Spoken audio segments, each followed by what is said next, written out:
flown. I have sailed. I have moved about this world of ours, and ever in search of the finest of its kind, we bring you the tops in spine chillers.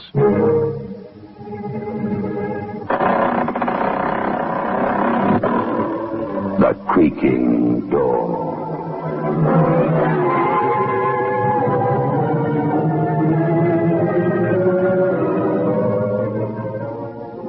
Take pleasure in presenting The Creaking Door.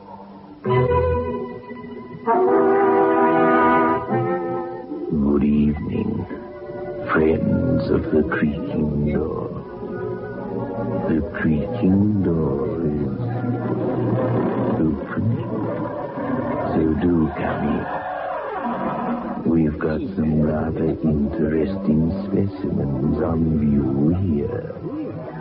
Some old skeletons and a skull or two, which proved quite fascinating once I'd managed to remove the outer covering.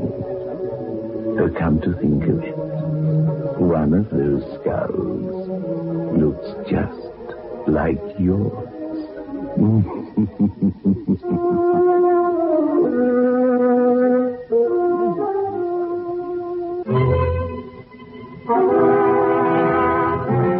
A gray stone building stands at the end of the alleyway. There's a small brass plate on the door. It reads, Metropolitan Police Morgue.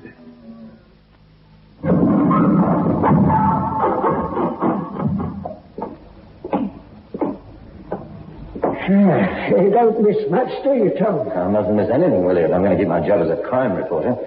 What is it, another hit-and-run case? That's what they said when they brought him in. Oh, made a proper mess of him. Multiple fractures, Dr. Wilson said. Anyone interesting? Is it worth a paragraph in my paper? No. Just another tramp. Never had a bob on him. Oh, pity. Stuck for a story. Accidents on my department. Yeah, you never know. It might be. Struck from behind he was. Like to have a look? Yes, Willie, I will.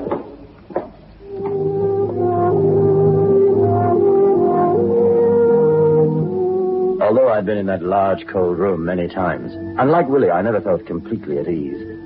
I walked over to what Willie euphemistically described as his cold storage bins and watched him pull out Section 26. Look at him. Fished out the Thames he was 2 days ago. Looked terrible when he first came in, but I cleaned him up like. We have lots of conversations without uttering a word. Yeah, I suppose you think I'm mad, Tom. No, not you, Willie. Not on your life. How did you get into this job? Oh, well, it's a long story, Tom. Hey, you see, I was gassed during the 14-18 war. Uh-huh. Yeah. Shortly after I returned, the missus died. We never had any children and no relatives to speak of. It was difficult finding a job. For one thing, I couldn't stand heat of any sort. My lungs would start playing up. Oh, believe me, Tom, I walked hundreds of miles through the streets of London before I found a job that no one else wanted. Uh-huh. And a job, so to speak, which didn't require much effort and which most certainly was cool. So here I am. You are indeed. And I don't know what they'd do without you. Mind you, it isn't the sort of job that anyone can do. Oh, no, of course it isn't, Tom. You often find some wise character at the pub who says, how can you work there? Well, my argument is, somebody's got to do it. Somebody's got to look after it. Yeah, that's a point of view. You know, young Tom, you know what I'd like to be if I hadn't this job? No, Willie, what? I'd like to be a doctor. It must be a fine thing to be a doctor. To save life instead of handling death. How'd you like to be a crime reporter, Willie? Eh? Oh, no, thanks. I don't suppose they'd let me try to be a doctor now, not at my age. No, if I can't be a doctor, I'll stick to my own job. It's nice and quiet here. You know, Tom, Huh? can't help worrying, thinking about this bloke. Look at the back of his trouser leg. Green paint. Yeah, so it is. The car must have hit him there. Did the police see that when they brought the body in? Oh, yes. Then whoever knocked him down must have been driving a car that had been freshly painted. Huh? That's about the size of it, Tom. And what's more, that paint couldn't have been put on the car many minutes. Yes, it's true, Willie, it's true. Are you sure you wouldn't have my desk at the evening echo? Oh, yeah, I've already told you, I like it here. It's peaceful. No one argues with me. I like it that way. And my charges are always satisfied. I've never had a complaint yet about the accommodation. Aren't you ever going to retire, Willie? Yes, 5 months from now. Oh, not that I want to, mind. No, I'll be sorry leaving here. Oh, I'll be well taken care of. I'll put a tidy sum away, you know. Oh, would you like a cup of tea, Tom? I'm about to make myself well. No, thanks, Willie. I think I'll nip over to the police station. If I don't get a story soon, yours truly will be putting in an application for your job when you retire. Oh, he was a character, all right. What a picturesque turn of phrase he had. To save life instead of handling death. I thought about his words as I walked the 200 yards to the West London police precinct. Well. How's London's youngest and brightest crime reporter? A little sad. Yours truly, you know, if there's no news, it's bad news. Me no write about crime, me no eat. You know anything about the stiff who was knocked down tonight by a green-painted car? I just come from the morgue. Oh, so you've been talking to friend Willie, have you? Yes, the incident happened in your manor, Detective Sergeant Wallace. You better prepare to make a statement to the press. Oh, you must be hard up, Tom. A tramp gets knocked down and already a juicy murder's about to be written up. Yes, you're right, Ted. I am hard up. I must get a story for the... Yeah. Oh, just a minute, sure. Is the reporter still with you, Sergeant? He's one from the telephone. Yes, he is. It's for you, Tom. Oh, thanks. Hello? Hello? Speak up, caller. Hello? Sorry, Tom. It's Willie. Oh, uh-huh. You know, the municipal morgue. Yes. Tom. Yes, Willie, what's the matter? You sound... Tom, do me a favour, will you? What's that? Something funny's going on. I remembered you saying that you were going to the police station. Call in here on your way, will you? Well, yes, of course. I'm on my way now. Anything wrong? Wrong? Look, I may be old, Tom, but I'm not balmy, see? You're the most sane man I know. What's the trouble? It's about one of my charges. Your what? One of my customers. Oh. I know this sounds as though I'm going round the bend, but a few minutes ago I happened to be... Yes, Willie? Hello? Hello, you still there? Hello? It's funny. Well, what's the matter? I don't know. But I'm going to find out.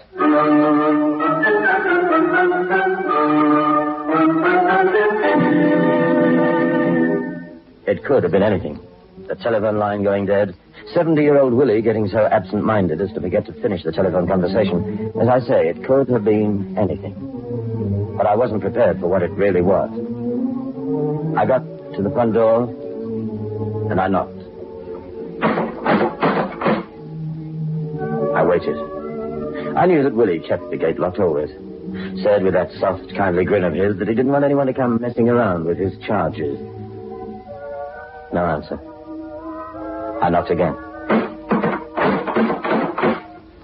Still no answering call from Willie. No croaking voice cheerfully saying, I'm coming, I'm coming. I tried the handle. And the gate opened.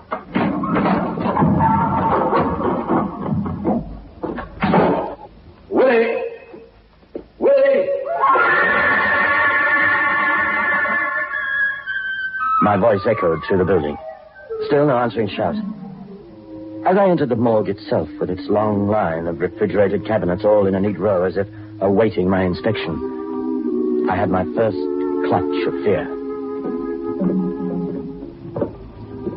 And then I saw it. The swaying cord of the telephone receiver. Will it fail to replace it? But where was he? And then I had a crazy thought. He's in there. He's in one of those cabinets. Number 23. She's a peaceful-looking old lady. Death hasn't disturbed the serenity of her features. She isn't Willie. number 24. A shrunken face gazed at me without recognition. Why should he recognize me? I've never seen a guy in my life before. Nor in his life either. Or death.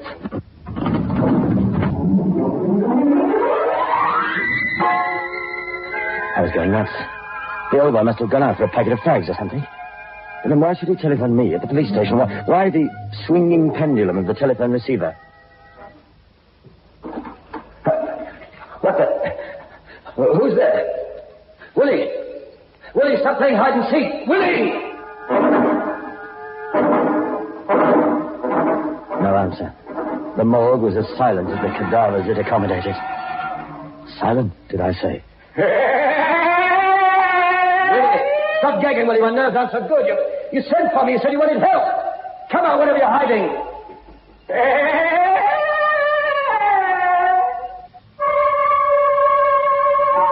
My blood froze. That wasn't Willie laughing. Dear, shrunken, croaking-voiced Willie. That mad laugh came from no human agency. It's a joke, isn't it? Tough young crime reporter Tom Dixon going nuts in the Metropolitan Police morgue.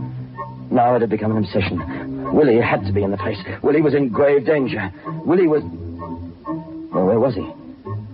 I ran back to the cabinets.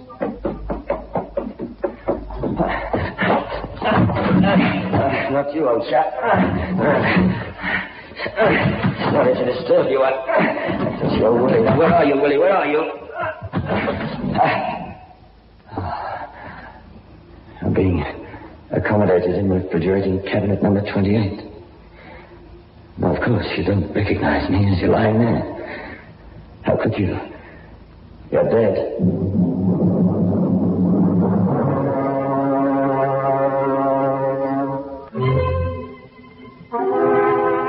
Well. What an extraordinary pastime for our crime-reporting friend to indulge in. But back to our story. To the police morgue, where Tom Dixon gazes down at his friend, who has changed his status to that of guest. Poor Willie, dying in harness, eh? Somebody put you in that bed, someone or something. But the dead can't walk or move or kill. Where are you? Where are you hiding? I'll get you. I know you killed Willie. Why can't I get a dialing tone? Come on.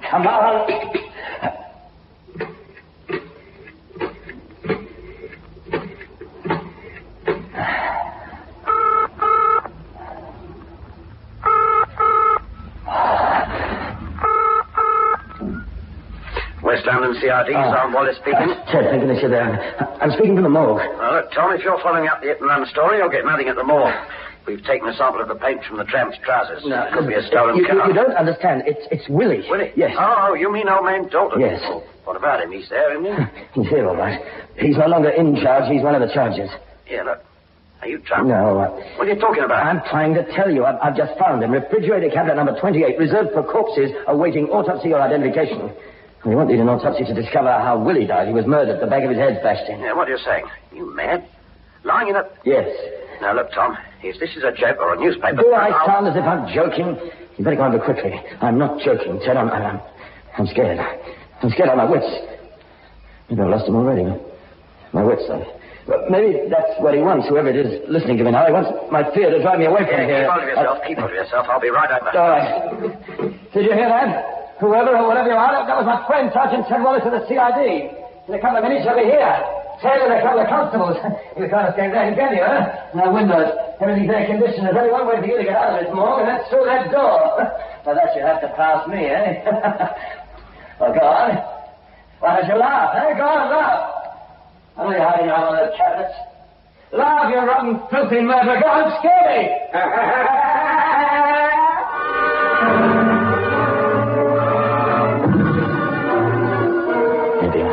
Challenged whoever it was.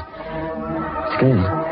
Every nerve in my body began to tremble. If I didn't pull myself together, I too would become a candidate for one of those cabinets for corpses. What was the matter with Ted Wallace? Why did it take so long? And then I saw it. In the fifth row of the cabinets was one that I pulled out and not replaced. It had contained the dead body of a man who must have been in his early 40s. Slowly it began to rise until it stood erect. It spoke. Go, mortal. Go. Leave the dead to the dead. You can't fool me. Let us rest in peace. The old man was sent to his final rest because it was decreed that he would want to end his mortal days. Wait a minute. Who are you? Go, lest we claim you.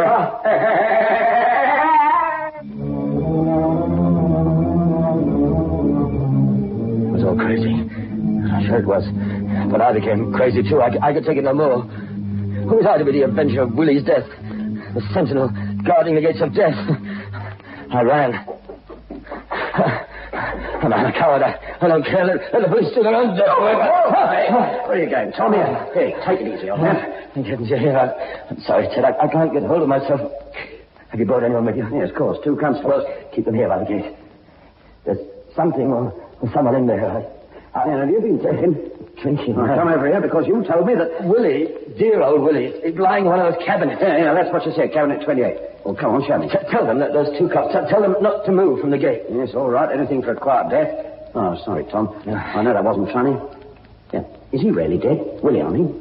Oh, all right. Let's go in.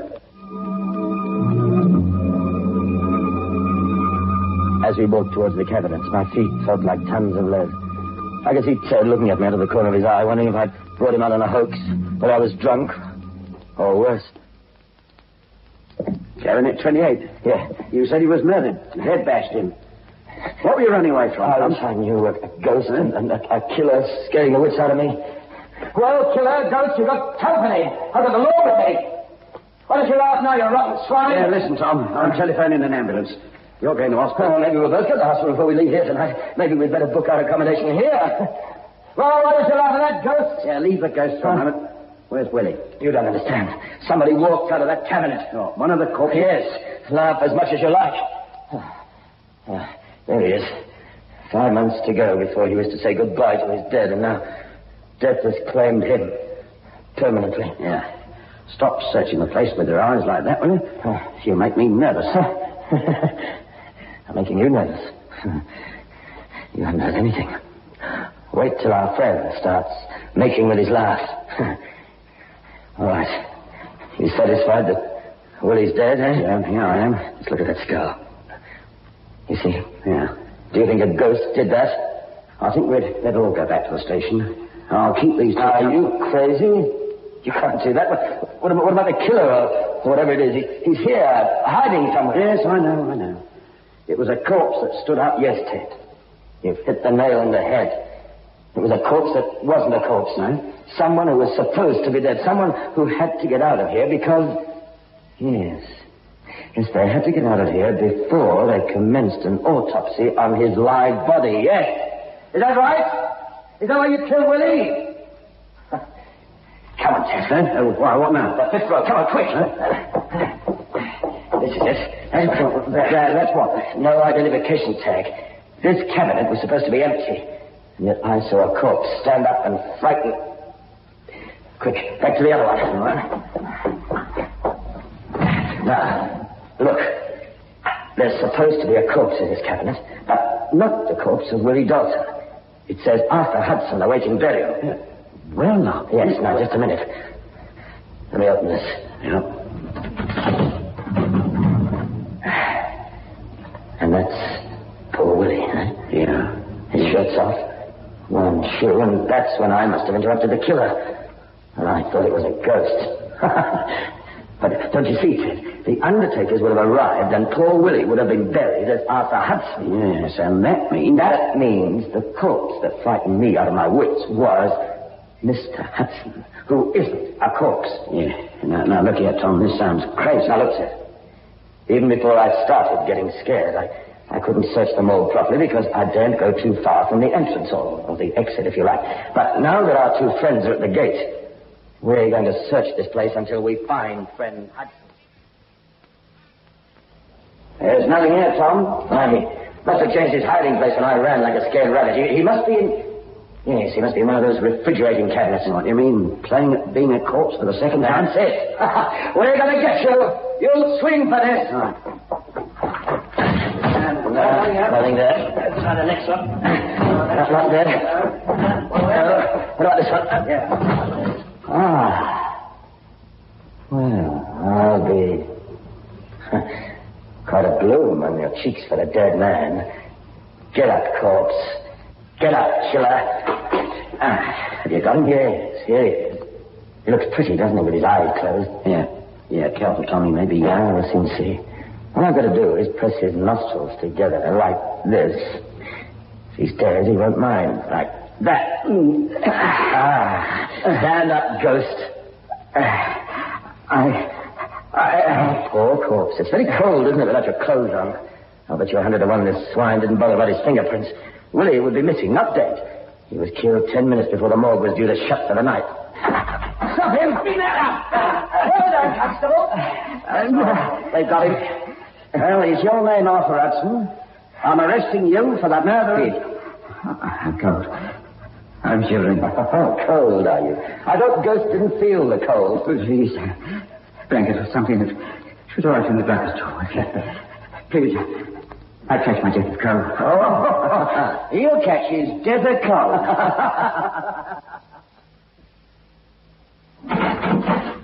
Morning, sir. Oh, come in, Tom, come in. Yeah, I read your piece this morning. You said there were questions that need to be answered. You said that there were likely to be sensational developments. That's right. Yeah, well, it's all in the bag. Arthur Hudson, an out-of-work actor, meets Dr. Herbert Williams. Williams had been struck off the medical register after being sentenced for a drug offence. Well, now, he knew about Willie Dalton and the government morgue, since he was at one time connected with the municipal pathological department. That was the time. Yeah, that was the scheme. Hudson pretends to be very sick, see? Gets his landlady to phone Dr. Williams. Dr. Williams injects him with a drug that gives him an appearance of death, signs the death certificate, manages to get him put into the police morgue, and you know what? What? All for a 50,000 quid life insurance. That's a lot of money. Yeah. Well, if poor Willie hadn't suspected something and hadn't telephoned me, they might have got away with it, too. Yeah, that's it. The idea was for Hudson to put on Dalton's clothes and switch identities until Hudson was safely out of the building. He tried to frighten you. You see, he couldn't leave until you did. He frightened me, all right. If you hadn't arrived in time... Yeah, well, never mind that now. They're both behind bars. Although friend Hudson is suffering from a severe chill. Really? You don't think that you're... Oh, excuse me. Yeah. Hello? West London CID, Sam Wallace speaking. Oh? What? Yes, all right. I'll look into it. Yeah, we'll send the man round right away. No, not at all. I've got another story for you, Tom. That's good. What is it? Yeah, that was Morgan and Sons, wholesale butchers. Their refrigeration room has been burgled. A carcass of beef has been stolen. You interested? You can go and fry yourself.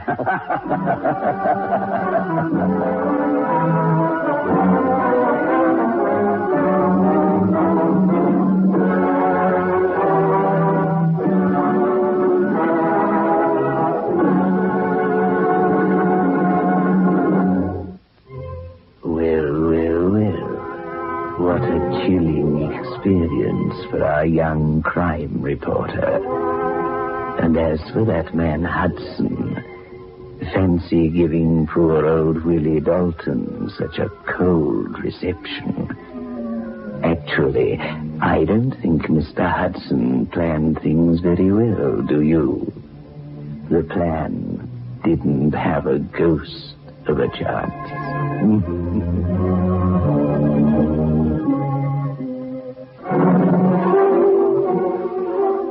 This is your host back again.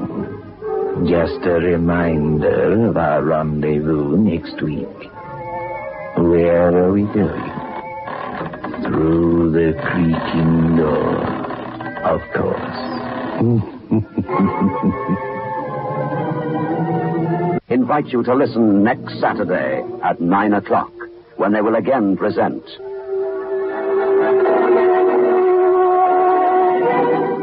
The Creaking Door.